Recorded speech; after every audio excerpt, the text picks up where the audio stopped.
I'm Magic Turtle, and I've got some productivity tips for you. I keep them in this box. Actually, what do I keep in this box? Oh, a turtle. What a surprise. But is it magical? Let's see. Whoa!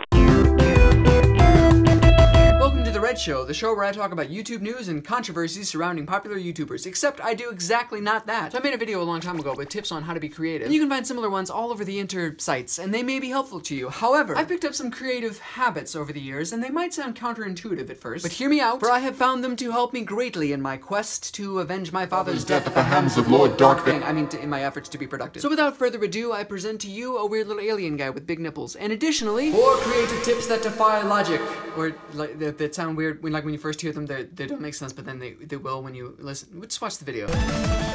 Give up! Sounds like bad advice, right? I know what you're thinking right now. You're thinking, technically a pregnant cat is a cat with kitten filling, but stop thinking about that and focus on me right now. Sometimes it's good to know when a creative project is a lost cause. I'm not saying you should just give up right away the instant you encounter frustrations. Okay, time to create.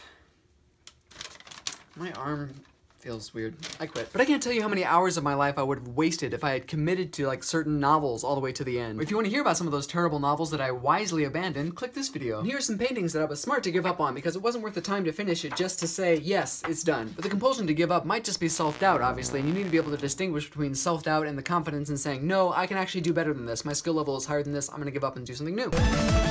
Don't try too hard. This one might actually be intuitive if I rephrased it as don't be a perfectionist, but it's not just about that. It's about making sure that you're enjoying the process of whatever you're making without beating yourself up too much over every little mistake, or not being as good as something that you were inspired by or something that you saw online once. I'm often guilty of desperately wanting my first attempt at something to be super detailed and to rival the best art I've ever seen, and it just makes for a miserable experience.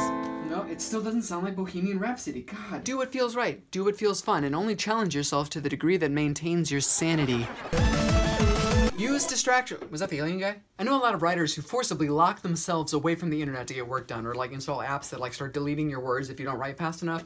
I mean, creativity should not be your own personal torture chamber. I mean, if you need that, fine, but I've actually found a certain amount of distractions to make the creative process seem a little bit less like a labor camp and a little bit more like a, pleasurable hobby. I listen to music, I drink hot cocoa, I cuddle my cat, I take regular breaks to watch entertaining things on the internet and reward myself for a job good done. Good done? Distractions can help to cultivate a safe environment. You can trick your idiot brain into thinking that productivity time is actually kind of a chill time. I mean, if you find yourself getting nothing done, then you might have to reel that in a bit, but putting myself in sort of a sensory deprivation tank definitely plugs up my creative juice pipes. It's creative constipation. I also take these creative juice laxatives. Or when I'm really having a dry spell, I just snort creative juices straight up, unfiltered.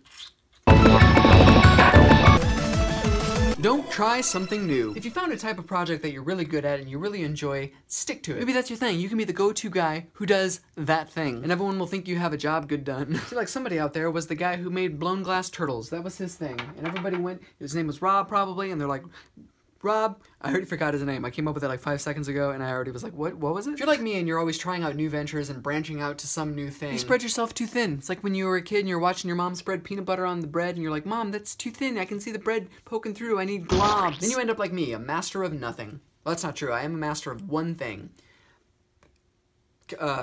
Coming up with on the spot, like improvising a funny, like a joke. If you've got counterintuitive creative tips of your own, put them in the comments below and share them with the world. And if you're really good at something, don't do it for free. Be like Rob. Blow things for money. Oh look, one of those end screens. Where did that come from? You can click this video to watch it, which is another Red Show. You can click this video to watch it, which is a half-assed art challenge. You